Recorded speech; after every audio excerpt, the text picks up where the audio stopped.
You are now watching the True Mets Talk podcast, talking New York Mets baseball 24/7, 365 with your host, CP. With the shout to right field, stumbling start for Stewart. It's drilled to deep left field by Alvarez, and that's going to go away. 4 straight games for the second time in he's homered in 4.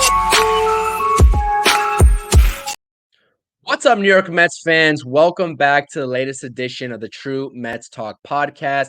It is March 19th, 2024, otherwise known as Jeff Mcneil Day, who is subsequently the player that we are going to be talking about in this podcast episode. It's going to be very short, but before we get into it, as always, make sure you like, comment, and subscribe on the channel. I definitely appreciate the support. Okay, let's get into it. Obviously, I'm recording this podcast episode about Jeff Mcneil very late here before the New York Mets take on the St. Louis Cardinals. We'll probably be dropping this as soon as I'm done making it and getting my thoughts and opinions on Jeff Mcneil out there. Hopefully you all can view this before the actual game kicks off. But nonetheless, Jeff Mcneil is batting fourth right behind Pete Alonso in the lineup today in his very first action in Major League Spring Training Camp. Most recently, we saw Jeff Mcneil make his first appearance in 2024 spring training action in minor league camp, going 5 innings at second base and hitting 2 singles, I believe, up the middle, going 2 for 3 on the day at the plate. A guy that we know is coming off of a relatively down year in 2023 compared to his own standards, and a player that we've talked about all offseason is one of the X factors in this lineup to make this lineup night and day different than what it was in 2023. But obviously last year, we can't gloss over the fact that he was diagnosed with a partially torn UCL, chose to forego surgical repair and just leave the UCL as is, came into 2024 and dealt with some bicep soreness. Now, I'm not a doctor. I don't want to make any diagnostic assumptions that one caused the other, and it's a cause and effect here between the two sort of, I guess, diagnoses. But nonetheless, you would think if it's the same arm, those two sort of things on the body, on the arm, the biceps and that UCL are very close together. One could be hindering the other. Now, I'm not saying it's going to be an issue long term for Jeff Mcneil, but just something to keep under consideration, given that he is getting a very late start to his spring training because of this issue. We're only 9 days away from opening day. And when we talk about an opening day lineup, we do have some recent news. Anthony DiComo himself dropping a little bit of a report and maybe a hint that today's lineup against the Cardinals, and we'll be going over it later on the live stream, so check it out at 9 p.m. on our post-game recap here for the New York Mets on the channel, might be eerily similar to what we see as an opening day lineup against the Brewers just 9 days from now. And if that's true, if Anthony DiComo's report holds up, then Jeff Mcneil would be your cleanup hitter in an offseason that has been a roller coaster in trying to figure out who's going to be protecting Pete Alonso. Is it going to be JD Martinez? Was it going to be a guy like Ohtani, Soler, Teoscar? None of those guys. All that goes out the window, and you have Jeff Mcneil as your opening day cleanup hitter. Now, like I said, it's just hearsay. Anthony DiComo, it's just a report for right now, and I'm not going to hold him to it. But nonetheless, I like it and I don't like it if this holds true. I like it in the sense that the Mets have not gotten creative with their lineups in years prior, to the point where I was like, you can't keep trotting out the same lineup every single day, expecting it to work differently tomorrow than it did yesterday.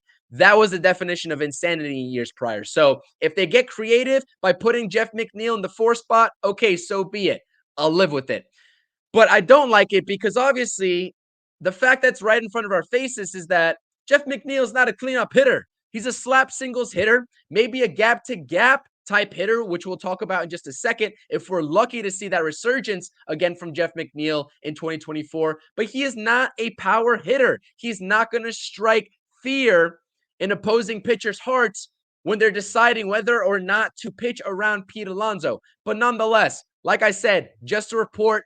Do not get bogged down by that report. Like I said, they are not tied to Jeff McNeil in that 4 spot, even if it holds true come opening day. Carlos Mendoza is free to change the lineup, and maybe he could come back to the 6-7 hole, or maybe even up to the 2 hole, where he's probably going to be more comfortable if I had to guess. But let's just take a quick look at not only Jeff McNeil's 2023 numbers. We talk about having a down year. Well, it really was a down year for his standards, but to league average, it was a pretty decent year. It was an average year. And those numbers are going to be here in red. 156 games total in 2023 for McNeil, 270 batting average, OBP, which is definitely respectable, right around league average at 333, but the OPS is what took a hit. Now, the reason the OPS took a hit is because Jeff McNeil, in comparison to his 2 All-Star seasons in 2019 and 2022, hit 38 doubles and 39 doubles respectively. Last season in 2023, only 25 doubles, which means that he probably was hitting more singles, being that slaps hitter, but also just was in a very big slump. It was a season full of inconsistency for Jeff McNeil. Started off hot April, May, had great numbers. June and July was the downfall of Jeff McNeil in 2023. And he recuperated some of those numbers at the tail end when he got hot again in August and September. But by then it was too little too late.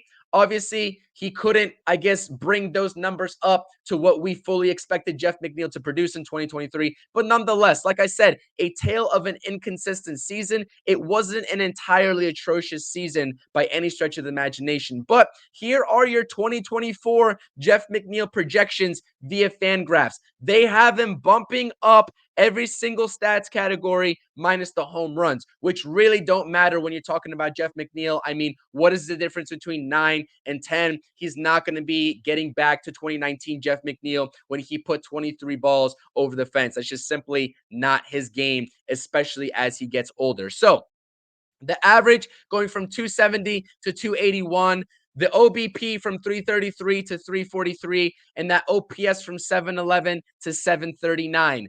The average and the OPS, Fangraphs, I appreciate it, but I need better from Jeff McNeil. Quite simple. I need him to get back to that 300 type hitter. And I know a lot of people don't like to put too much emphasis on the batting average, and it really doesn't matter in the grand scheme of things most of the time. But when you're talking about a slaps hitter, a specialized slaps hitter, slap singles hitter like Jeff McNeil, it kind of matters at that point. It really is sort of the tall tale of his type of season as that type of hitter. But, and this is where I say but, if he goes back to 2022, a 2022 version of Jeff McNeil, and decides to be an all-around gap-to-gap hitter again, by virtue of the trade, you will trade some of that batting average for more power, and power, I mean doubles in the gap. The OPS will go up, and the average will kind of plateau out. It's a give or take sort of scenario here. I would like to see that OPS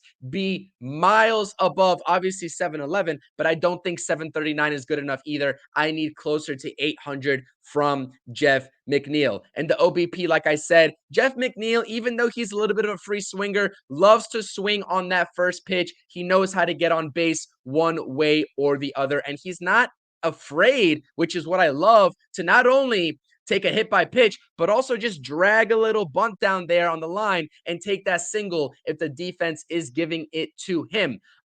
Let me know in the comment section, though. Like I said, this is going to be a very quick podcast episode. Wanted to get my initial thoughts out there about Jeff McNeil. Really have talked about him, but not in as much of a light as I had hoped this offseason. And he's going to be so crucial for the New York Mets this season. And we don't know where he's going to be batting. If DeComo's report, like I said, holds true, maybe we see a cleanup type hitter out of Jeff McNeil. I'd be more comfortable with him at that 2-hole, or maybe even down at 6 behind a Francisco Alvarez. But that's just my opinions. Let me know in the comment section. Do you all, first of all, 2 questions here.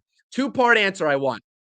Are you all comfortable putting Jeff McNeil in that cleanup spot behind Pete Alonso? That's question 1. And 2, are you buying or selling these metrics here in green that you see on the right-handed side of your screen Tell me in the comment section. I appreciate it. Thank you all for watching. This has been the latest episode of the True Mets Talk podcast.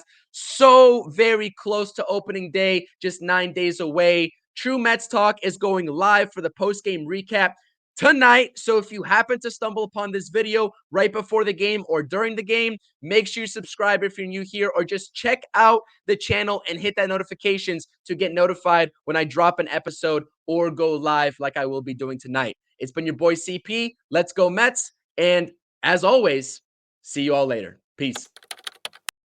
Thank you for watching the True Mets Talk podcast. Make sure you're tapping on that notifications button and checking out all the latest content on the channel. Thank you.